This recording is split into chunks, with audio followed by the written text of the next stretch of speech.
back, guys. So quickly, let us just delve into making a WordMark logo.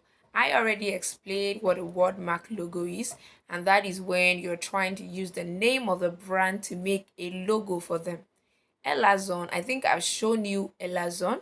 If I have, is a WordMark logo. Okay, so you want to make a logo that kind of stands out for a business using the name of the business. So let's make a WordMark logo from scratch. You can actually just search through logo template and you're going to see WordMark logos.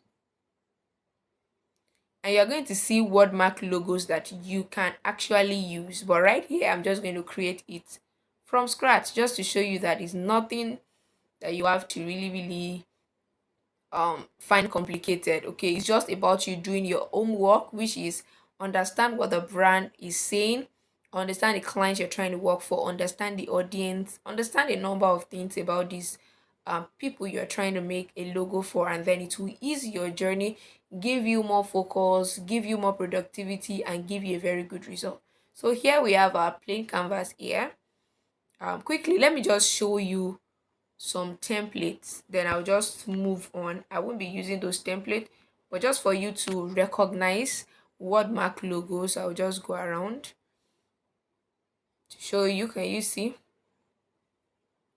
Let's quickly move through. Now I'm going to show you what Light Studio as a WordMark logo. You're seeing it there, just the name, just the name of the business out there.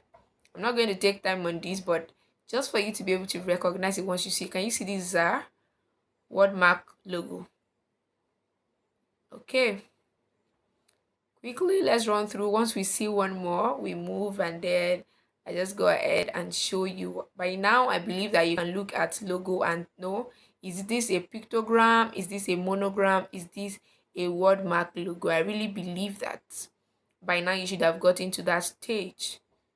So can you see bloom? That's a WordMark logo. So quickly I'm going to go back into my bare template and make something out. So let me write of the name of the brand and see what we make. See what I make out of that. So the name of this brand will be Honome. Okay, so this is a supposed fashion brand, beauty brand. So remember that when it comes to WordMark logo, font is a major thing. Font is a major thing. So you want to look for font that kind of speaks the same way the brand speaks. It's a beauty company, the beauty brand, it's a beautiness. The font should not be speaking otherwise. So you want to look through your vast array of font and choose something that is amazing. I know the font I'm looking for, so I'm just going to take you through it. This is the font I want to use. This looks pretty amazing. This is not like some kind of common font that you can see just anywhere, and I love this already. So yeah, I'm just going to type the okay, sorry, I'm not editing that. I'm just going to bring in a text right now. Type the tagline. Let me say the home of fashion. I'm going to reduce the font size right now. The home of fashion. And then I'm going to change this font. I still need a font that looks nice. Lato is a good font. Okay, I'm going to use Lato. I'm going to bring it here. One more thing I want to do that makes it look exceptional. I want to just increase the tracking, increase the space between the letters. Okay, something like this. Yeah. Okay, so I could have this for someone it's looking really simple, right? Yes, I could have this simple thing for someone, and then I just want to put a little border around it. So I'm going to go to element, I'm going to click on borders, and it's going to surprise you, like, is that all to this? But yes, is an exceptional kind of So I'm looking for border. It's an exceptional kind of font style. Just ensure that if you are doing that, you know the font style you are using. You know the typography you use, so that in case they just want to replicate the design some other day, then you know what you're doing. You do not also necessarily have to use black and white for them. You want to know which color suits the business. For fashion brands, depending on them actually, colors that project beauty is one of those things that would work perfectly fine for them. I could use something like this.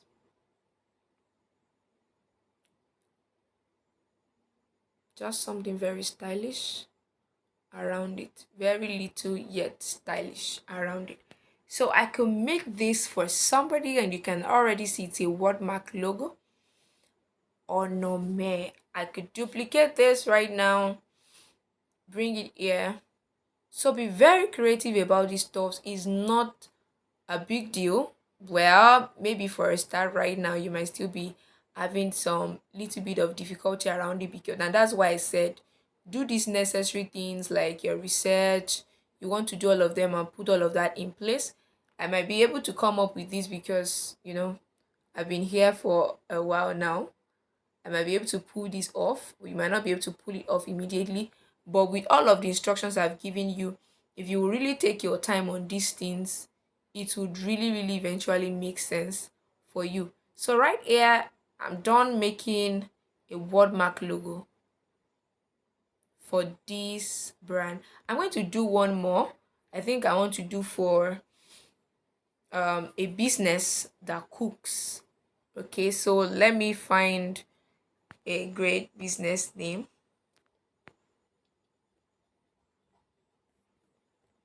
Okay, so let me type something like, maybe this is their name. Let's just assume this is their name. So I need something a bit robust and a little bit rounded. That's the image I can capture in my head right now. So I'm going to look for a font that speaks like that. I don't want to look for something tiny. Anybody that eats well will not be looking tiny. And I said these are people that cooks. These are little and simple things that you think about that helps you to just know what font do you use. Okay, so I'm going to look for a font. Sometimes they're just very, very, very simple looking, but I will be able to make an explanation to whoever I'm making this design for about why I made this design look this way. I would be able to make that, and as far as I can, okay, I love this. As far as I can make that explanation, then I'll be fine. What I want to do right now is I want to put something that looks like fire on this, not because the name has fire in it. I just came about this name actually. But say for example the brand name has an high, and I want to make it look like fire that is being lit, maybe matches stick or something. So I'm going to go ahead right now and bring in, I'm going to go to element, I'm going to click on fire. I'm going to click on fire, and I'm going to pick something that really, really depicts what I'm looking for here.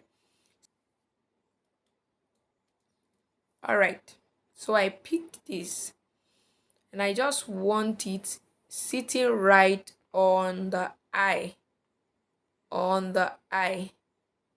So I'm going to have to bring this upward, send to front, or bring to front. Okay, so first off, I'm going to pick a circle right now. I'm going to pick a circle, and you're going to see what I want to do with my circle. My circle is going to have white color. Somebody's already thinking or knowing what I want to do with my circle. Let me see if you guess right. Okay, so I'm going to reduce this and give it a white color. Yes, I need it to cover this up because I want my fire in that position. All right, great. So I'm going to have to group all of these together so that it doesn't move, eventually start moving separately. So select multiple and then group it together. So once you group it, that'll be fine. So then I'll bring my fire here and put it on top of it. So you have to bring this forward, send or bring to front, and then this can stay here without disturbing anything and anybody. So now I just made a WordMark logo, yet putting something descriptive of what I want here. Okay, so this is me just walking around a text. Know what exactly you want to make, know the brand, and then it becomes easier for you. This is going to be the end of this video, and I'm going to see you in the next video where I show you how to make monogram logo. Bye.